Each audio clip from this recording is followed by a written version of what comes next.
The House will come to order. April 11th, 2025. A typical Friday afternoon in the Colorado House. Lawmakers were debating bills before adjourning to their districts for the weekend. I move that the House concur to Senate amendments to House Bill 25-1010. Democratic Representative Yara Zokai, a first-term lawmaker from Fort Collins, was at the podium with her co-sponsor, trying to get a final vote on their bill. In a lighthearted mood, Zokai had even prepared a poem for her colleagues. Representative Zokai. Thank you, Madam Speaker. And since no one else did a poem, I will. House Bill 1010, we agree with Senate's change on seasonality. Fair pricing holds with market disruptions, shielding consumers from price eruptions. Please vote yes. Moments later, as Zokai waited for someone else to speak on her bill, the number 3 House Republican, Minority Whip Ryan Armagost, subtly lifted his cell phone and snapped a picture of her. House floor security footage shows just a quick flash of light from the phone before he angled it back down. Thank you, Madam Speaker, and thank you to my good colleague for raising those points, because this bill is all about the free market, and the truth is Armagost immediately shared the photo of Zokai in a group chat with the rest of the Republican House caucus, with a comment he has since deleted. A handful of lawmakers quickly responded with remarks about Zokai's outfit, a black blazer over a short dress with knee-high boots. One Republican said, "I thought it was come in jeans day, not in just your underwear day." Another GOP lawmaker wrote, "I didn't know it was dressed like a stripper day." Most members of the caucus did not take part in the comments, and some say they were appalled by the jokes. I was shocked. I was disturbed. It's unprofessional to, talk about a member's attire or their weight. But Armagost's photo wasn't just shared internally on the encrypted messaging app Signal. Within an hour, an anonymous conservative social media account posted it online. Yeah, the messages very quickly escalated from name-calling and vulgar remarks about my appearance and what people wanted to do to me to threats against my family, my children, death threats, rape threats. So Kai says it got to the point where her staff rotated who would check the voicemails her office received. Because it was traumatizing to hear some of the things that people were saying. At the time, Democrats didn't know who took the photo, but they could tell from the angle that whoever snapped the image took it from an area usually only occupied by Republican lawmakers and staff, and they knew it was taken during floor work, when the chamber is expected to be at its most professional. When Armagost took the picture, he was the chair of the House committee tasked with investigating lawmakers and others at the State House accused of harassment or inappropriate behavior. And concerns about workplace culture at the Capitol have repeatedly made headlines in the last decade, from the ousting of a lawmaker over accusations of sexual harassment, to numerous and ongoing stories about the mistreatment of legislative aides, to debates over how social media fits into legislative decorum. Things keep happening that clearly show lawmakers still have a ways to go in their quest to set a healthy workplace culture at the Colorado Capitol. And the incidents highlight how many forces they have working against them. And simmering underneath all of that is a big question mark around what this all means for how Colorado lawmakers govern and work together on policies for Colorado citizens as they return for a special legislative session this month.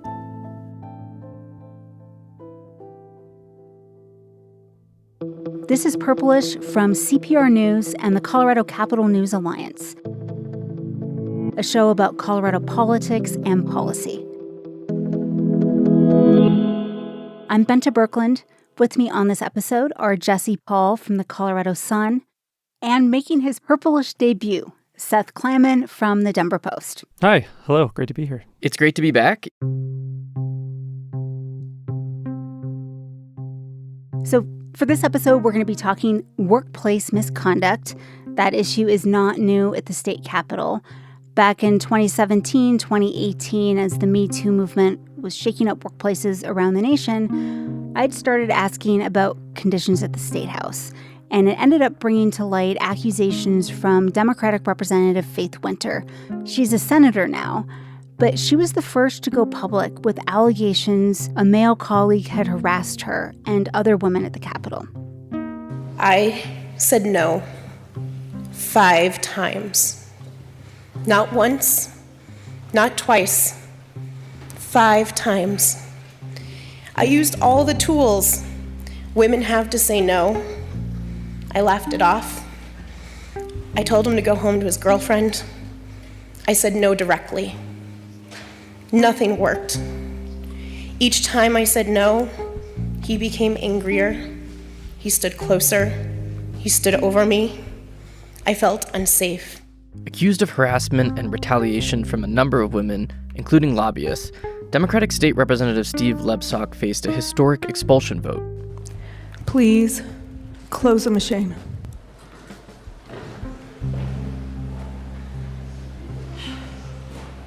With 52 yes votes, 9 no votes, and 4 excused, H.R. 1005 is passed. And that was the first time Colorado lawmakers expelled one of their own in over 100 years, right? Yes, and it wasn't just the Lebsock incident that blew things up that session. At the same time, a handful of Republican senators also faced credible claims and investigations over sexual harassment. This was with colleagues, legislative aides, and lobbyists. And lawmakers agreed that going forward, they needed to do more to protect the working conditions of everyone connected to the legislature. Benta, after your reporting on Lebsock and the allegations that surfaced against other lawmakers, the legislature paid for this huge independent study on their workplace culture, and they got a list of recommendations. It resulted in things like lawmakers hiring their first ever HR director, and they set up committees to handle harassment complaints.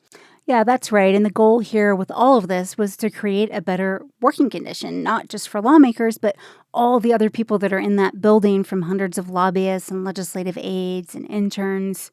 The Capitol really is a unique workplace. There's long hours, close quarters, late nights, lots of events. And sometimes a lot of alcohol and maybe some other substances. Putting a plug in here for a Purplish episode on that. But yeah, there's a lot going on. Right, yeah, that all too extra curriculars. And lots of young legislative aides who are siloed off under individual legislators, lawmakers who aren't state employees. Many of them have never been bosses before, or some of them haven't worked in government before. Now they essentially don't have a boss looking over their shoulder to make sure they're following the rules. So with all of the tumult over the Lebsock expulsion and the other allegations at the time that surfaced and really dominated the legislature, that did increase scrutiny on members in general. And I think the Capitol culture did improve for a while. But here we are nearly a decade later, and incidents do keep coming up that show how difficult it is to make the state capitol a positive place for everyone who works there. It just remains a problem. This year, there's been a drumbeat of allegations of bad behavior by lawmakers, and even a felony charge against a former member for something that she allegedly did in office. And we've continued to see legislative aides come forward to say their bosses have abused their positions. In this episode, we're going to talk through some of these situations we've each been reporting on, what they say about the challenges of the workplace culture at the Capitol, and how this ultimately impacts the policy discussions and work of Colorado's government.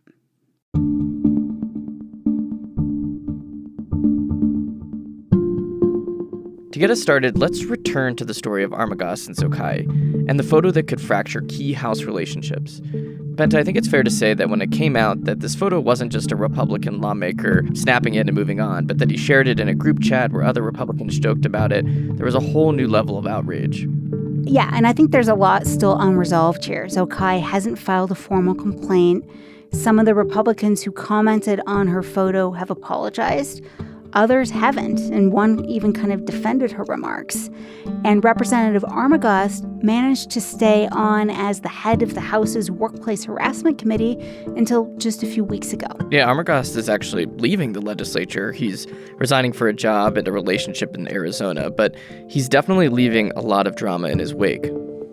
I should note, I did reach out to Armagost to get his side of things, but he wouldn't comment. And you've had that same experience, right, Jesse? Definitely. And Benta, you said some people have defended what was said in the Signal chat? Yes, to a degree. I think some people feel like some of the remarks were justified based on what Zokai was wearing or some of her actions. They feel that she and other Democrats are also guilty of making personal attacks. Republicans actually point to a comment Zokai herself made as an example of that.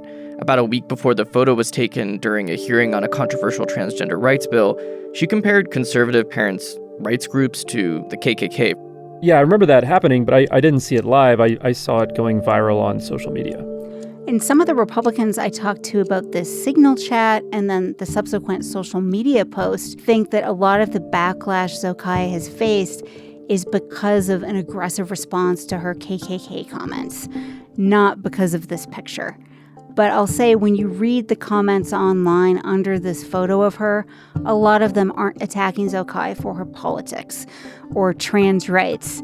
They're really crude and sexual remarks. I think that's the big difference here. Obviously, people at the Capitol all the time have policy differences, but to go after the way someone looks is just kind of crossing another line. I think this definitely could put a crack in the relationship between the majority and the minority leader. Democratic Majority Leader Monica Duran told me she thought the Minority Leader Rose Puglisi was working with her to make it clear that this kind of behavior wasn't acceptable. But Puglisi did not tell Duran about this Republican group chat.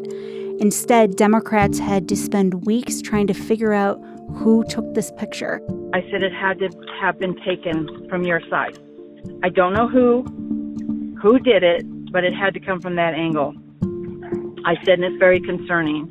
And she said, it absolutely is. I said, so I'm asking you if you can reach out to your caucus, reach out to your staff, ask, just kind of if you could get any information. I said, that would be really helpful. And she said, absolutely. She said, that's not right. And I will certainly have conversations with my caucus and see what I can find out for you. I mean, that's pretty remarkable, assuming that Minority Leader Puglisi saw the photo and the comments in the group chat. The fact that she didn't represent the situation to Majority Leader Duran is kind of knowing what was going on. That's pretty interesting. I did ask the minority leader why she told Democrats she'd get to the bottom of it, but then didn't tell Duran who took the photo. She didn't give me an answer on that, but did say she addressed the issue with some members of her caucus, and she remains committed to a workplace that respects the dignity of all people. And the relationship between Duran as the majority leader and Puglisi as the minority leader is important, right? Duran runs the floor, what happens in the House, and communicates that with Puglisi. And Puglisi can in turn say, we want this many hours. This is something that might be a problem. The two of them work closely to ensure that the floor runs smoothly. So if there is tension in that relationship, that can kind of spread to the entire chamber and how it works. I think it's just going to add a whole nother layer of things to consider into what could already be a pretty challenging round of budget balancing in this upcoming special session. So digging into that Duran-Puglisi relationship and the importance there, Seth, you pretty much live in the House chamber for 4 months out of the year. How do you think this whole thing may impact how representatives get their work done? Last session, leadership managed to keep the calendar moving along. Bills were moving along. Everything went pretty smoothly. There weren't a lot of late nights and weekends. And not to compare state lawmakers to toddlers, but we all know kids are a lot more fun to be around when they've had their naps. But it does really make a big difference when people are going on like 3 hours of sleep for a few weeks. It just... They're cranky.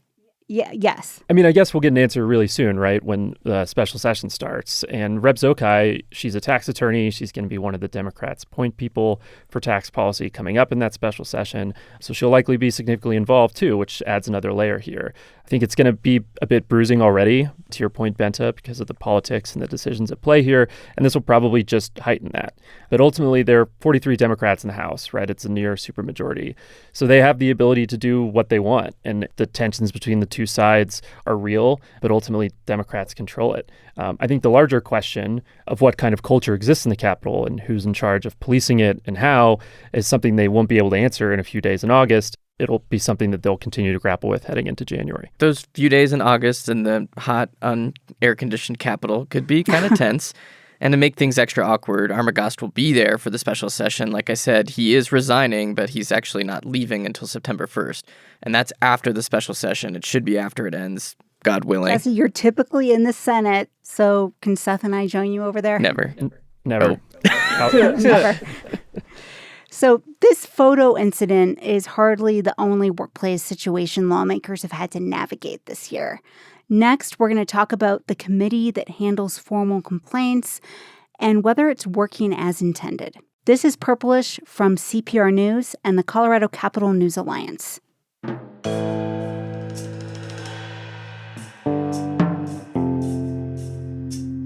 Both chambers of the legislature have processes that are meant to deal with lawmaker behavior and when it crosses a line.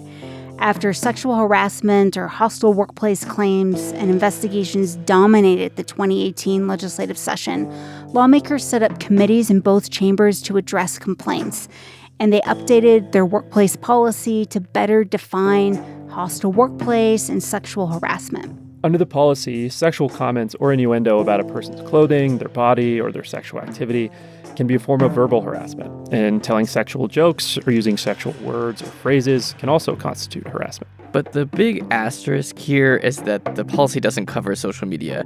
That's not explicitly written in that document. So it's tough to regulate because it's so free-flowing. It happens outside of the Capitol. There's just a lot of factors going on. And that's where so much of this line crossing has happened over the past couple of years. I was at a Democratic caucus meeting earlier this summer, and a lawmaker got up and said, "I'm getting harassed on Twitter by Republican staff," and he referenced Armagost. Armagost again. Yeah, Armagost posted earlier this year that guns rights activists should go to a couple of specific Democratic lawmakers' houses. This Democrat at the caucus meeting said he wanted leaders to review the harassment committee in particular because, like we've mentioned, Armagost was the chair. And one of the other members who was on that workplace harassment committee said she thought they needed to go back to the drawing board entirely. And she referenced the challenges of social media specifically. And House Speaker Julie McCluskey, who's, runs the House as the top elected Democrat in that chamber, she said, okay, we're going to do it. And there was an executive committee 2 days later where she asked that this review get going. I just want to point out for a second that the comments lawmakers lob at each other online would never happen in person. Like, it's so much easier to say awful things to each other when you're not face to face. But I also want to point out that what's harassment to one person is sometimes just everyday disagreements to another. So that's just an important kind of gray area to keep in mind. I think that's right. There is some subjectivity. There's, I think, certain things we've seen lawmakers post that everyone agrees would cross the line. And then other things, it may depend on how you would personally handle that. I talked to Matt Soper. He's the longest-serving Republican in the House right now. He was pretty appalled by this Republican Signal chat. And he said over the years, he's seen things deteriorate publicly on social media from members in both parties. I can tell you that certainly it's ramped up the online bullying, the online chastising, the online going after the character and personality of another lawmaker. And I've always said that the chamber is like one big dysfunctional family. I mean, imagine your family at Thanksgiving table. There's people you only talk to once a year, but you know what? You're still family. And that's how I view the House of Representatives.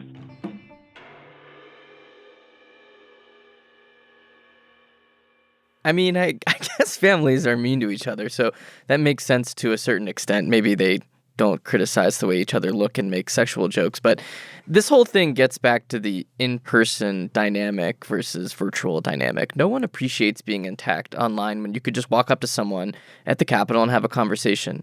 But just like so much of our lives, the political discourse has increasingly become online. And as more people are using social media and have gotten more comfortable with it, this stuff has just ramped up.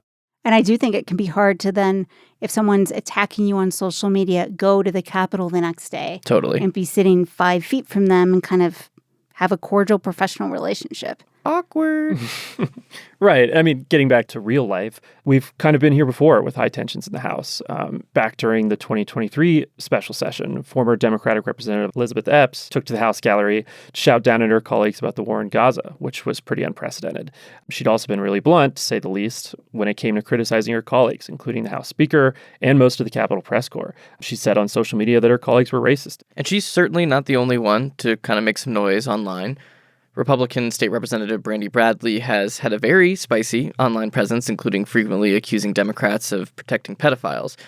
Like we've talked about, social media has really stretched the bounds in the House. It's truly the Wild West. And regarding this Zokai photo incident, for McCluskey, she told me it was especially disturbing because the photo happened on the chamber floor during a vote. during a deliberation when she said lawmakers are supposed to be their most serious, their most professional. This is a recorded final vote. But the speaker notes leaders can and do have ways to take action. As the Speaker of the House and my own caucus, certainly important that we uphold civility and respect, and members that fail to do so on our side, it is my responsibility to address that. And there are steps that I can take. I expect the minority leader to do the same when there are, behaviors that are unacceptable. I have talked to my members when they have posted something that is inappropriate.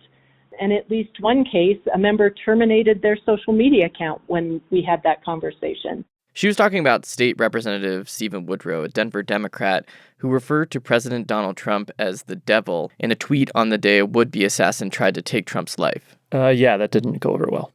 No, definitely not. And it'll be interesting to see how Colorado does try to breach this social media realm in the workplace policy when you're dealing with First Amendment rights, lawmakers who don't have a traditional boss.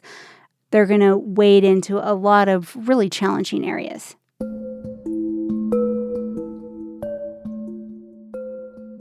We've been talking about the ways lawmakers treat each other and how that can cross lines. But another ongoing issue at the Capitol is how they treat their staff, and that's something both of you have covered a lot. Yeah, earlier this year, we covered an instance that shows a bit of the gray area here in the policy and about how tough it can be to discipline representatives. Democratic Representative Virginia English, she's a lawmaker from Colorado Springs. One of her aides filed a formal complaint in May 2024, and the aide alleged, among a number of other things, that she was asked to drive English's family members to and from Colorado Springs to work all hours of the day and night, and she alleged that a relative of English's had harassed her during those car rides, and that English had ignored the aide's concerns about it. Two other aides who had worked for English previously also accused her of mistreatment in writing. And I should note that English has denied those allegations and called them lies. So these complaints went to the House Workplace Harassment Committee. What did that committee end up doing with this? It was happening outside of the Capitol. It was really interesting, and I guess two things to note about this committee. One, it's bipartisan and evenly split. As we've talked about, Rep. Armagost, the Republican whip, was the chairman of this committee until really recently. And also the work of the committee is really anonymous and guarded to the point that lawmakers on it often don't know who they're investigating at the time or whose investigation they're considering. So they directed an investigation in fall and summer of 2024, and they met again in December of that year, and they took 3 votes, all of which, again, were unanimous and bipartisan. The first vote concluded that the representative at the center of the investigation did not violate the House's workplace harassment policy. In the subsequent votes, the committee said they had concerns about workplace expectations that fell outside the policy that they wanted raised to leadership, so people like House Speaker McCluskey, and they voted to advise the complainant, the aide in this case, of other options that they could pursue outside of the policy. That was really interesting. I remember listening to that vote, and basically it seemed to me like they were saying, maybe the workplace harassment policy is too narrow. Yeah, so I talked to the speaker about it during the course of that reporting, and she was really careful because all of this, again, is confidential and anonymous. But she acknowledged, that these policies may need to be looked at in the interim, which are these summer months. And certainly other Democratic lawmakers have said the same thing in the House and in the Senate, too.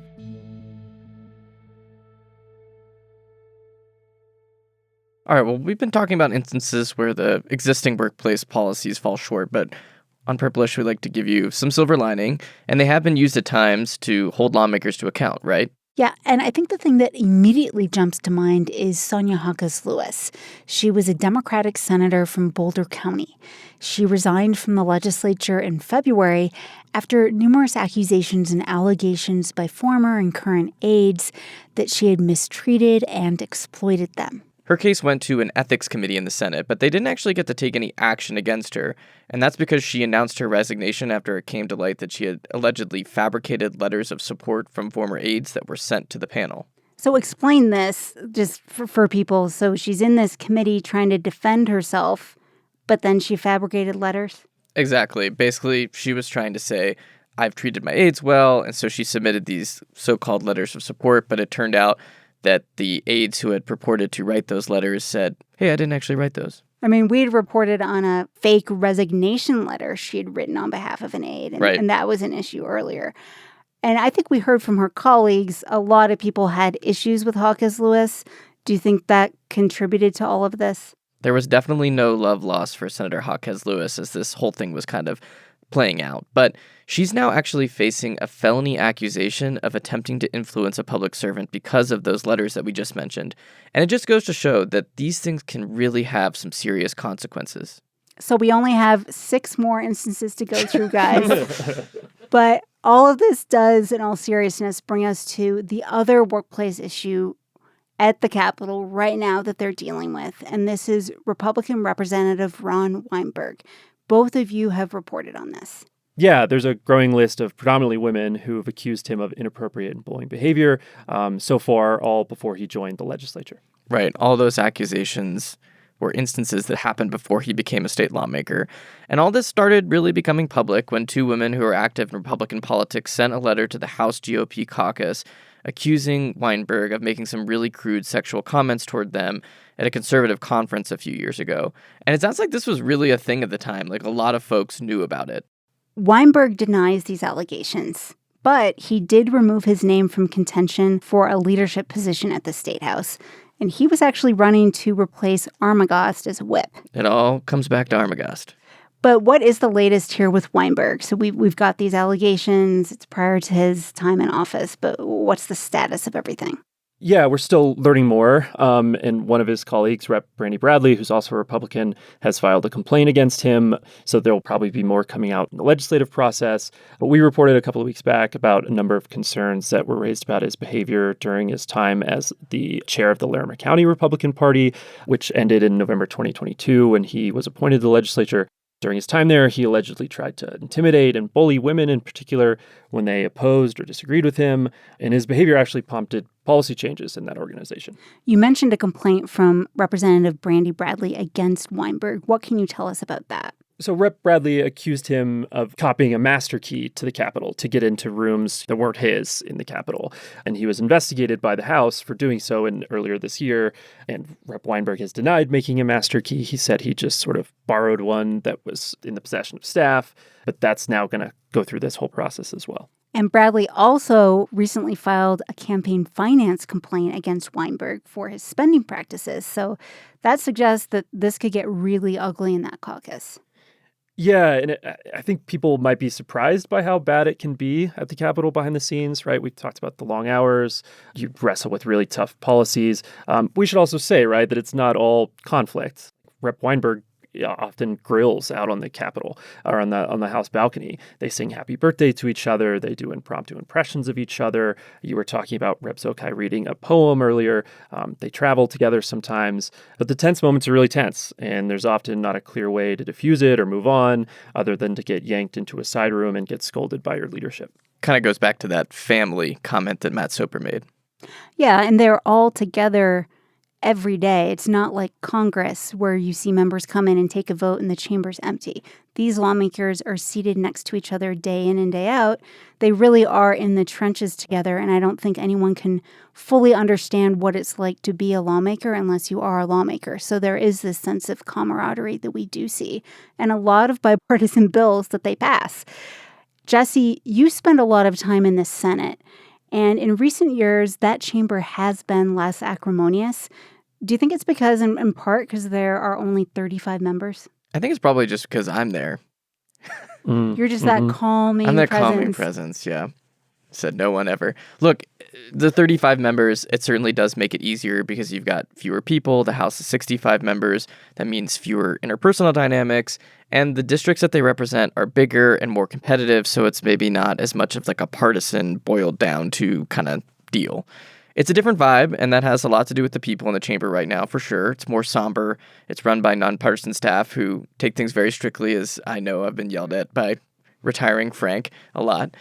In my experience covering the State House, as you mentioned, you do tend to see a lot more of these kind of situations coming out of the House.